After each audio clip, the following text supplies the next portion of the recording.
ശമ്പള പരിഷ്കരണം യാഥാർത്ഥ്യമാക്കണം, ഇടക്കാല ആശ്വാസം അനുവദിക്കണമെന്നാവശ്യപ്പെട്ടുകൊണ്ട് NGO അസോസിയേഷൻ നിയമസഭാ മാർച്ച് നടത്തി.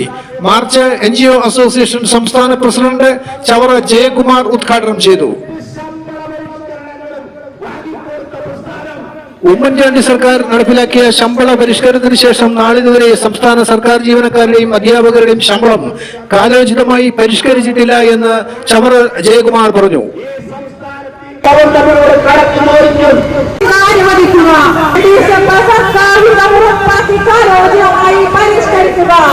തുടങ്ങിയ ആവശ്യങ്ങൾ ഉന്നയിച്ചുകൊണ്ട് ആരാധനായ സംസ്ഥാന പ്രസിഡന്റ് ശ്രീ ചവറ ജയകുമാർ ഉദ്ഘാടനം സംസാരിക്കുന്നു.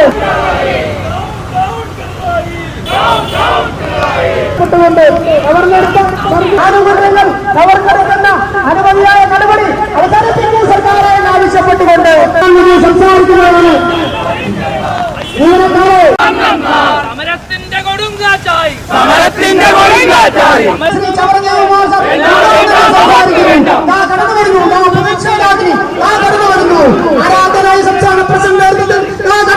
അഡ്മിനിസ്ട്രേറ്റീവ് ട്രിബ്യൂണൽ ഇവിടെ പ്രവർത്തിക്കുന്നത് കേന്ദ്ര നിയമം അനുസരിച്ചാണ്.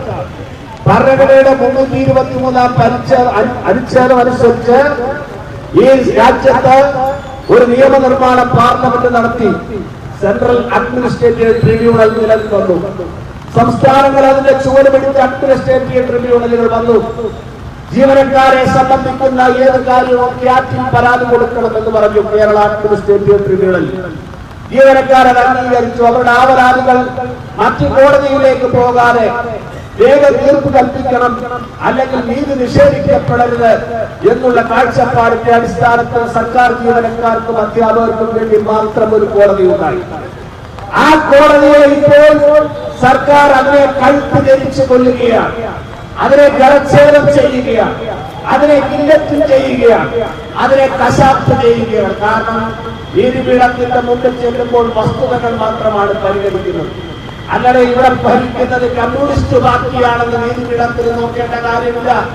തെളിവുകളും രേഖകളും അതിന് ഉപോത്ബലകമാകുന്ന സപ്ലിമെന്ററി എവിഡൻസ്, അങ്ങനെ എവിഡൻസ് ആക്ടിൽ പറഞ്ഞിട്ടുള്ള കാര്യങ്ങൾ അതെല്ലാം ഇഴകീറി പരിശോധിക്കുമ്പോൾ എപ്പോഴും സർക്കാർ നിരന്തരം കേസിൽ നോക്കുന്നു. അത് സർക്കാർ എന്താണ് നോക്കുന്നത് എന്ന് മനസ്സിലാക്കണം. ഇടതുപക്ഷ സംഘടനകൾ മനസ്സിലാക്കണം. രാഷ്ട്രീയ പ്രേരിതമായ സ്ഥലം മാറ്റം നടത്തുമ്പോൾ, അന്യായമായ സ്ഥലം മാറ്റം നടത്തുമ്പോൾ അവരത് കോടതിയിൽ ചോദ്യം ചെയ്യുമ്പോൾ കോടതി അവർക്ക് പറയുന്നതാണ് ശരി എന്ന് പറയുന്നു.